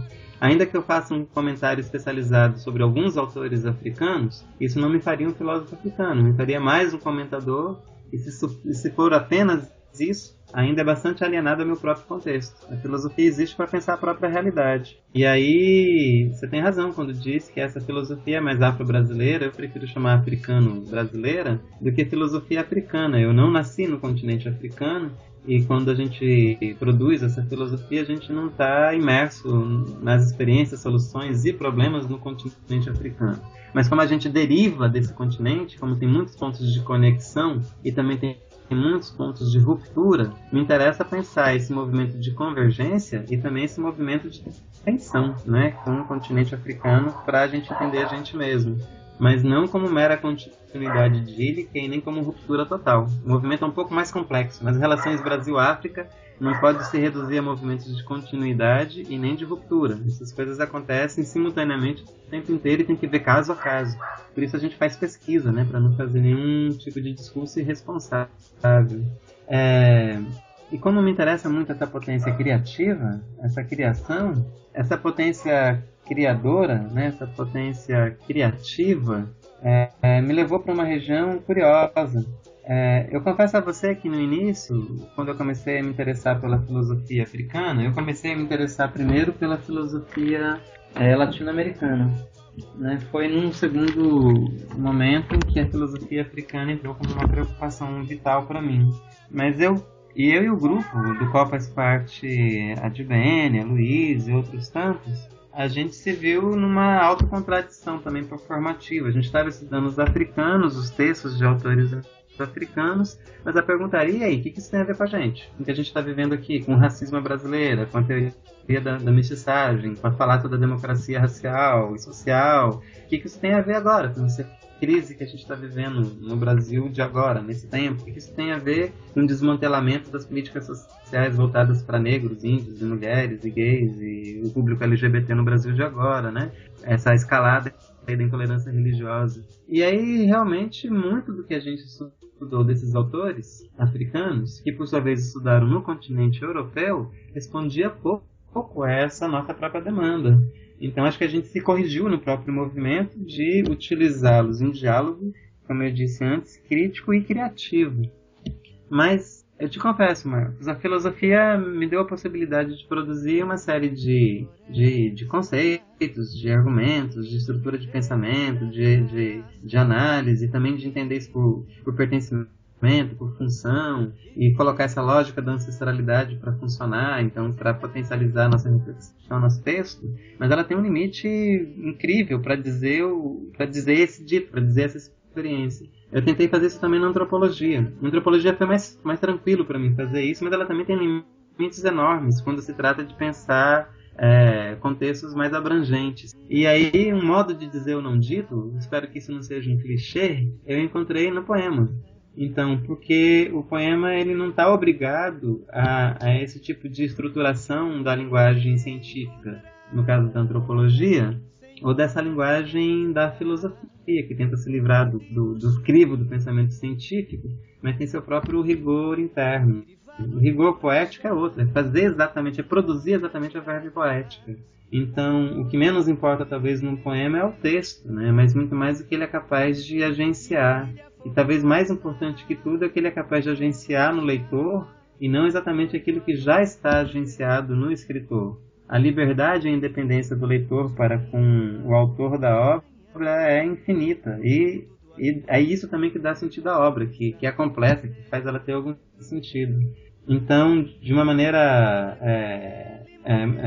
eu diria, desconfortante para mim, a literatura apareceu para me fazer mais, e não leia isso na chave cristã, né? Mas para me fazer mais humilde em relação à produção do conhecimento. Em saber que isso depende muito menos de quem está propondo e muito mais com quem se está dialogando. E esse papel criativo, o Xirê, o livro, né? Xirê, o livro de poemas Xirê, ele me deu mais. Ou seja, é uma criação que se começa comigo, ela nem começa comigo, mas se começasse comigo, não termina em mim de jeito nenhum. Ela exige que essa alteridade funcione na produção de sentido ou ela não é. E sobretudo o seguinte, esse modo de me expressar do modo próprio.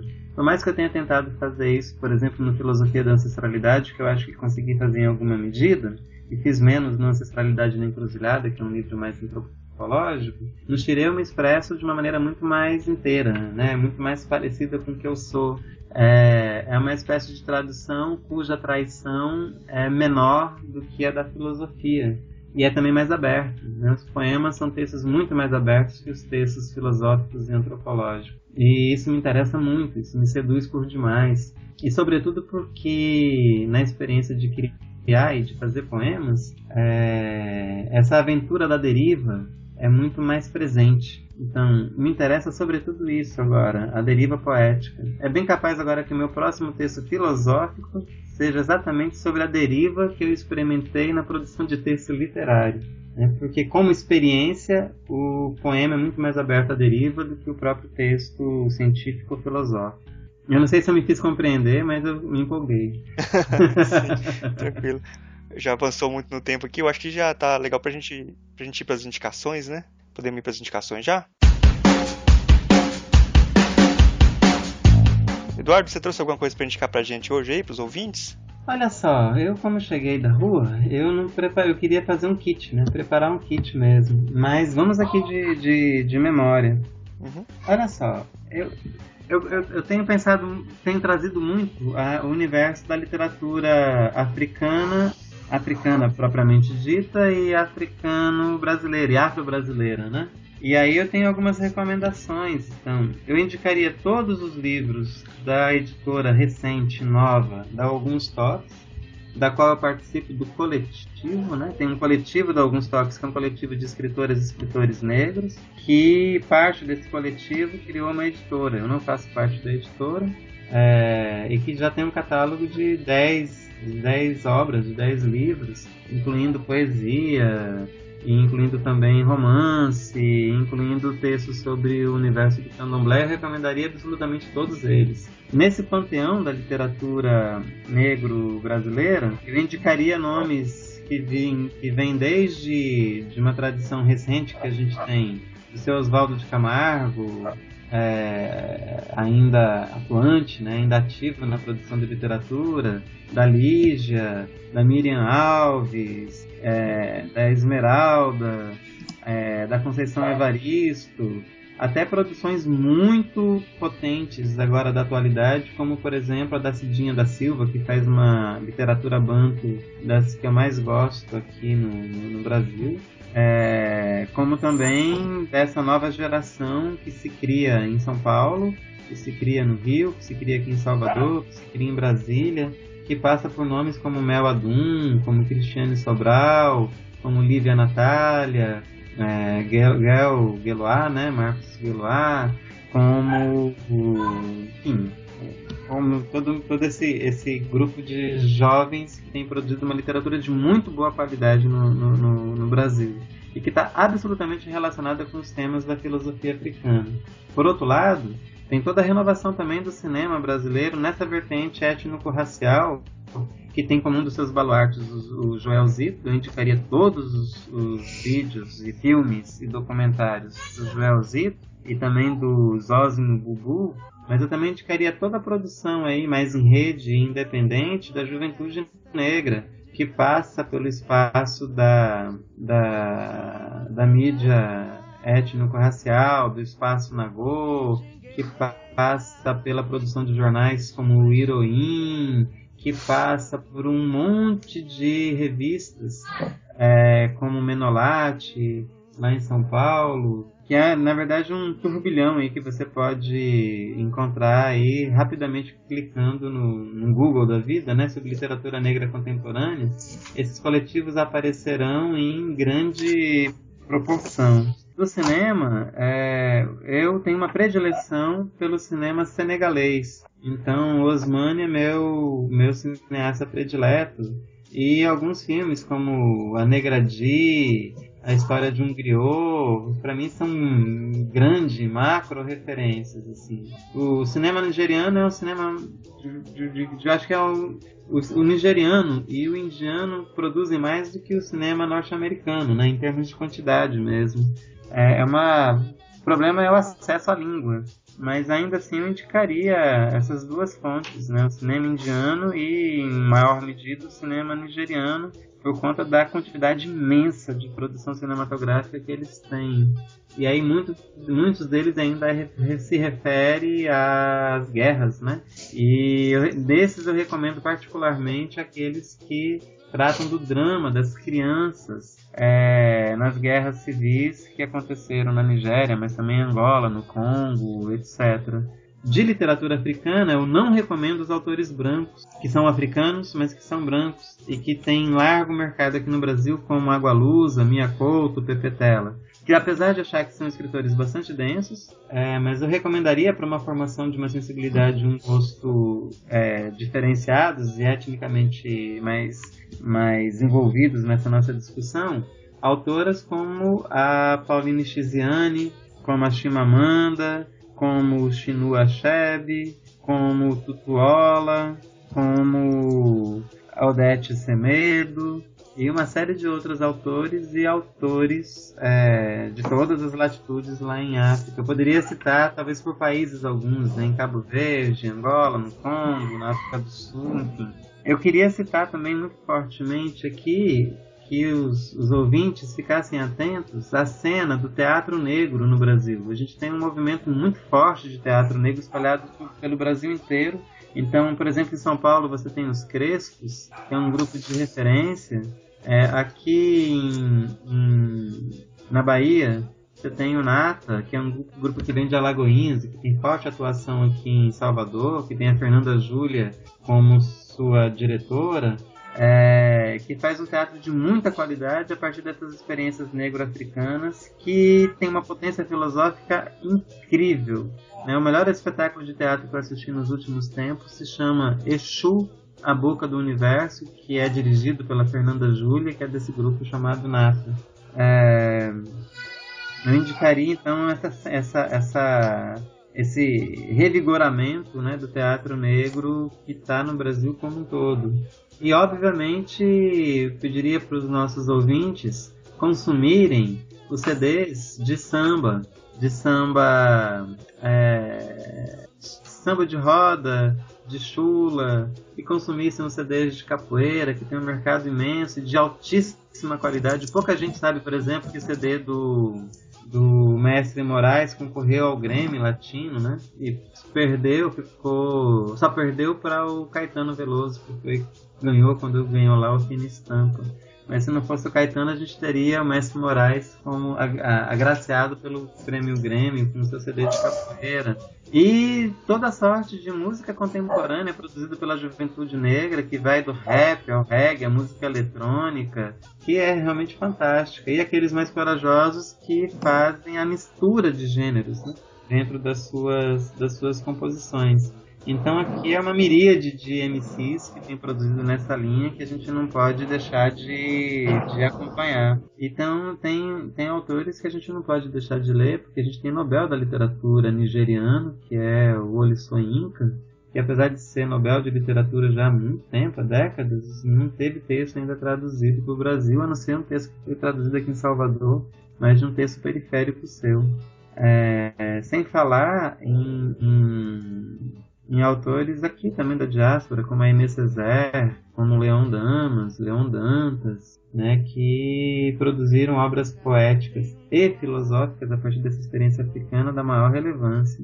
Então, Retorno ao País Natal, por exemplo, do Aimé Césaire, é imperdível. Eu indicaria ainda uma série de... Melhor do que minha memória vai me trair, mas tem uma série de documentários que tratam da questão étnico-racial aqui no Brasil, que são de muita valia. Mas eu vou indicar os sites da Guelé 10, essa ONG das mulheres negras organizada em São Paulo, que sempre está atualizando as referências, tanto de filmes quanto de músicas, né?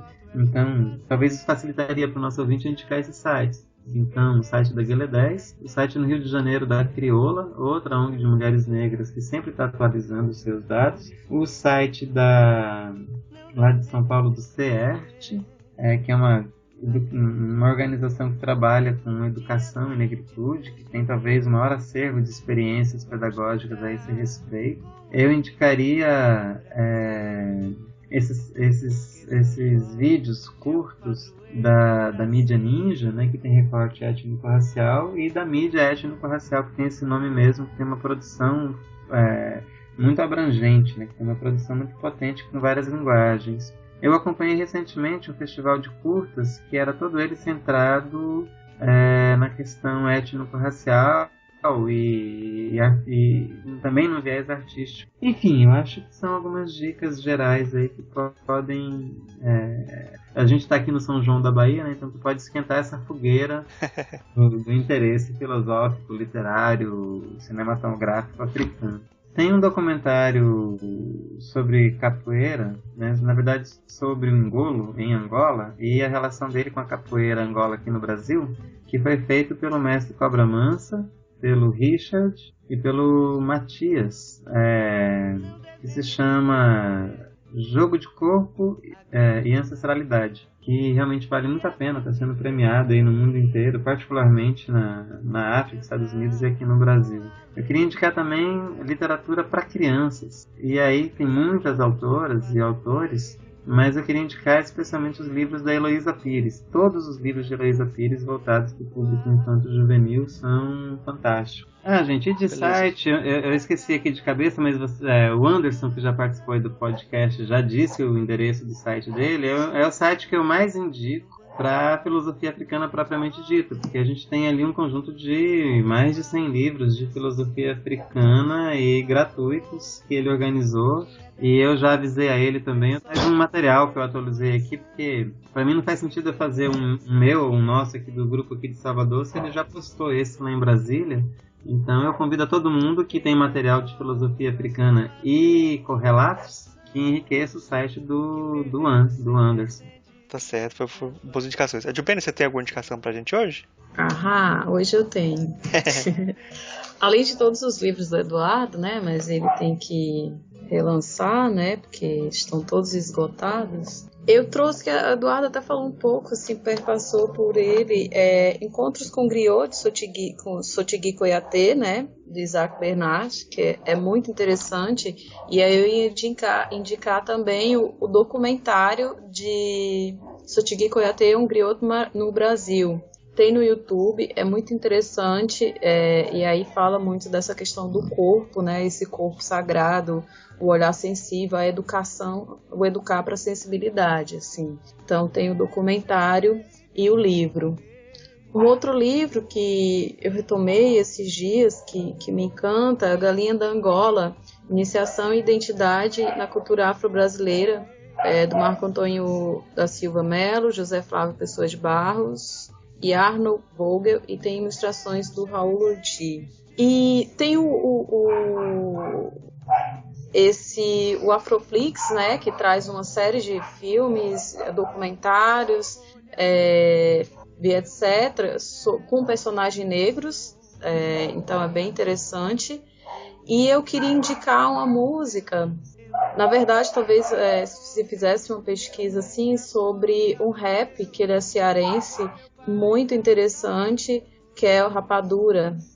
E aí ele tem uma música aqui com o Rapa, que é, na verdade, no Reza Vela, ele introduz o Nordeste que me veste, né? E aí, nessa intervenção que ele faz nessa música Reza Vela do Rapa, ele começa assim: minhas irmãs, meus irmãos, se assumam como realmente são, não deixe que suas raízes morram por falta de irrigação. Eu acho que essa frase, ela diz muito sobre esse nosso diálogo de hoje, assim. Uhum. Então, era isso que eu tinha para indicar. Eu acho que também vale a pena conhecer um pouco do Rapadura. Não porque ele seja cearense, mas ele é muito interessante, assim. Ele realmente tem essa identidade marcada, né, dessa ancestralidade. E aí ele vem com rap, hip hop, embolada, baião, forró, chachado. Então eu acho bem interessante, assim. Tinha algumas outras indicações, mas o Eduardo já passou aí, então fico por aqui. E eu lembrei a terceira, que é um projeto de extensão que tem um programa de rádio na rádio educativa aqui em Salvador, e que tem uma página no Facebook que se chama Latitudes Latinas, que é um programa diário sobre música latino-americana, e não raras vezes aparece a produção afro-latino-americana musical nesse programa, que é coordenado pelo professor e um grande amigo chamado Carlos Bonfim. Então era a terceira coisa que eu tinha esquecido e me lembrei. Marcos, você tem alguma indicação pra gente? Tem algumas indicações aqui. Poesia, eu vou indicar a Gramática da Ira, do Nelson Marca, que é meu amigo, que é um livro que eu acho interessante. Livro, tem um livro muito bom que eu espero que já tenha acessível para vocês quando o podcast estiver online, que é o livro A Religiosidade Brasileira e Filosofia, que eu organizei junto com o Rony Silveira. Tem vários artigos lá.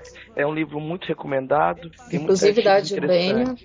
Tem um artigo até da Adubênia, pra você ver que tem muitas pessoas. É interessante que só rapidinho, Max. Eu falei sobre ancestralidade da perspectiva de Adubênia como pesquisadora e convidei uma amiga que ela é iniciada no candomblé para falar da ancestralidade nessa perspectiva do bem viver, assim. Então tá bem interessante, assim, porque traz essa experiência de uma pesquisadora que vive essa ancestralidade. Eu costumo dizer que eu estou na encruzilhada porque eu não sou iniciada em uma religião de matriz africana, mas é o lugar onde eu me encontro. E essa experiência de alguém que vivencia, que vive uma religião de matriz africana, que é iniciada, assim. Então tá interessante nesse sentido, esse diálogo. Tem mais artigos lá, tem um artigo do Rony sobre, o título dele é Legbara não é Kant. Tem um artigo do Basilele Malomalo sobre Macumba. Eu fiz um artigo sobre Humberto Eco, como Humberto Eco descreve a Bahia, o candomblé, e como ele não consegue compreender esse universo, né? Então, eu espero que esse livro esteja disponível já. Tem uma série chamada Sons da Bahia, que você pode baixar na internet os livros. Aí tem uma série de 8 livros. Aí o último livro que saiu chama Oiá Betânia, os mitos de um orixá nos ritos de uma estrela, fazendo a análise da Maria Bethânia e a relação dela com os orixás. Que lindo.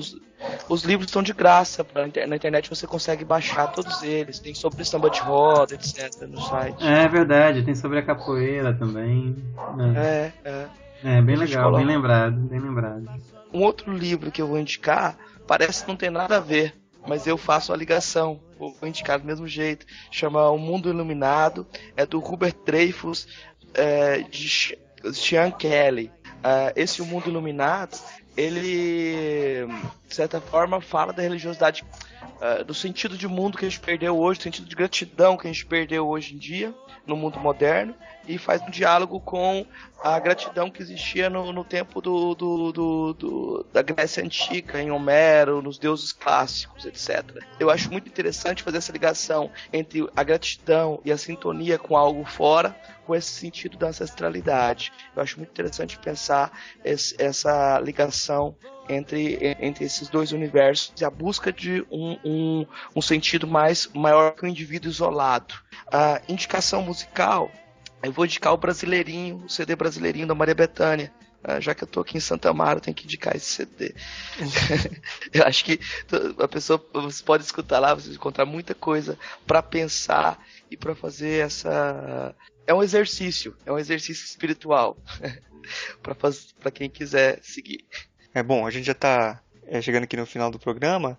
Queria agradecer muito a presença do Eduardo e abrir espaço aí para você fazer alguma consideração final, divulgar algum seu trabalho, alguma coisa que você quiser, meio de contato, qualquer coisa que você quiser falar para finalizar aí. Primeiro de tudo, eu quero agradecer a vocês por esse convite, por essa oportunidade. Agradecer especialmente a Adubênia, que fez o convite e mediou esse contato com vocês. Um prazer de falar com você, com o Marcos, e falar com os ouvintes do podcast que está abalando geral aí, né?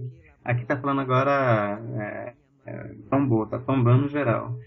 E dizer o seguinte, olha, a filosofia africana, e eu tenho chamado aqui de filosofia africana brasileira, ela é um movimento coletivo. Então, assim, em um lugar ou outro já saiu escrito, divulgado, que tem 1 ou 2 filósofos africanos no Brasil.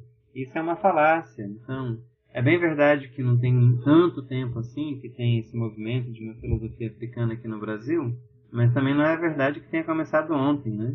Então, eu tenho aqui comigo, por exemplo, o livro do Edson Nunes, que é lá dos anos 70 ainda, que já fazia filosofia africana aqui no Brasil e que, só para lembrar, era ao mesmo tempo que a filosofia latino-americana começava a tomar corpo no continente.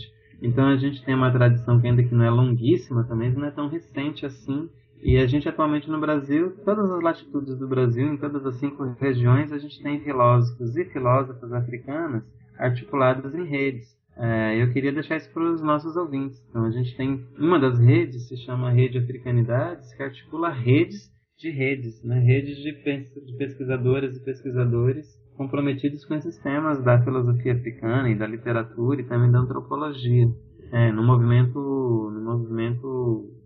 comum, né? No movimento articulado. Então a gente já tem uma certa massa crítica produzida, a gente já tem geração aí de mestres, começamos a formar também doutores na academia, e muita gente das práticas, das experiências culturais no seio da capoeira, do candomblé, do maracatu, do samba, etc., que está se empoderando e produzindo, escrevendo e produzindo vídeos, etc., nessa perspectiva de uma filosofia africana. Né? Então, esses sujeitos coletivos começam a se fazer ouvir também com esse sentido direcionado.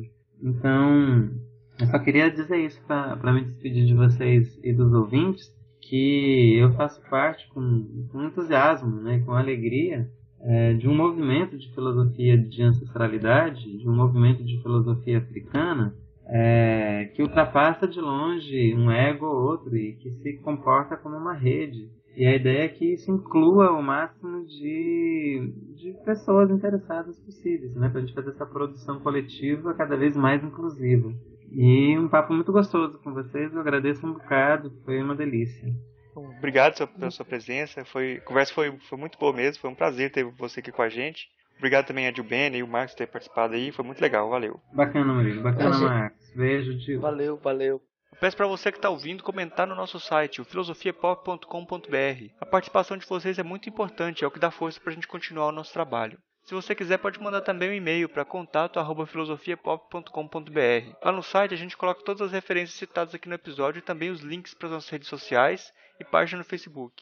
Se você quiser ajudar a gente, você pode compartilhar os episódios com os amigos e também avaliar no iTunes. Isso ajuda muito a gente subir na classificação deles e trazer muito mais ouvintes. Você também pode contribuir com a nossa campanha no site catarse.me/filosofiapop-transcrição. O link vai estar no post. Obrigado a todos e daqui a 2 semanas a gente está de volta. A tua avenida a ser afetada. Lá no céu não espero tiro a plena.